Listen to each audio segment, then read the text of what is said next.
দাবি দাবার ব্যাপারে আমি বিজ্ঞ আদালতকে বলেছি যে আনসার সদস্যরা তাদের যে অবহেলিত তাদের নৈতিক দাবি দাবার জন্য এবং তাদের যুক্তিসঙ্গত দাবি দাবার ব্যাপারে তারা আন্দোলন করতেছিল এবং সচিবালয়ে তারা শান্তিপূর্ণভাবে অবস্থান ধর্মঘট করতেছিল এবং কোনো বিশৃঙ্খল কোনো উচ্ছৃঙ্খল তারা যেহেতু একটা বাহিনী তারা উচ্ছৃঙ্খল এবং বিশৃঙ্খল করার তাদের উদ্দেশ্য এবং লক্ষ্য ছিল না, তাদের দাবি দাবার মুখ্যই উদ্দেশ্যই ছিল।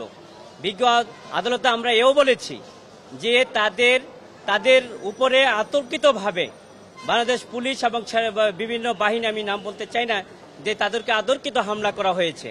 আপনারা জানেন যে বিজ্ঞ আদালত এও বলেছে যে তাদের ব্যাপারে উভয় পক্ষে কেন সংঘর্ষ হয়েছে তারা শান্তিপূর্ণ হলে। আমরা বলেছি যে গত এক সপ্তাহ যাবতীয় তারা আন্দোলন করে আসছে, কিন্তু কোনো উচ্ছৃঙ্খল এবং বিশৃঙ্খলভাবে তারা সেইভাবে করে নাই, কিন্তু গতকাল তাদের উপর আতর্কিতভাবে হামলা করা হয়েছে।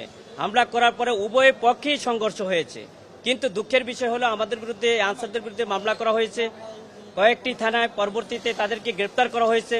আমরা আদালতকে বলেছি যে তাদের ন্যায্য দাবির জন্য তারা আন্দোলন করেছে এবং তাদের দাবি দাবা এবং তাদের যে যৌক্তিক দাবি দাবা তাদের সেটা পূরণ না করে এবং তাদেরকে মামলা দিয়ে জেল হাজতে প্রেরণ করা হয়েছে।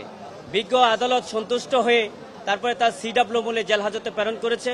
আমরা আদালতকে এও বলেছি যে একজন আনসার সদস্য শুধু না, একজন বাংলাদেশের সাধারণ নাগরিকও আইন এবং আদালতের কাছে এসে সে ন্যায্য দাবি করতে পারে।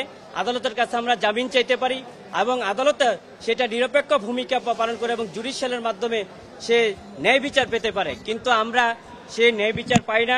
আমরা বিজ্ঞ আদালতের যে সাবমিশন রেখেছি, বিজ্ঞ আদালত আমাদের সাবমিশন অত্যন্ত মনোযোগ ও ধৈর্য সহকারে শুনেছেন, কিন্তু তারপরও আমরা জামিন চেয়েছি, কোনো আসামিকে জামিন দেয় নাই।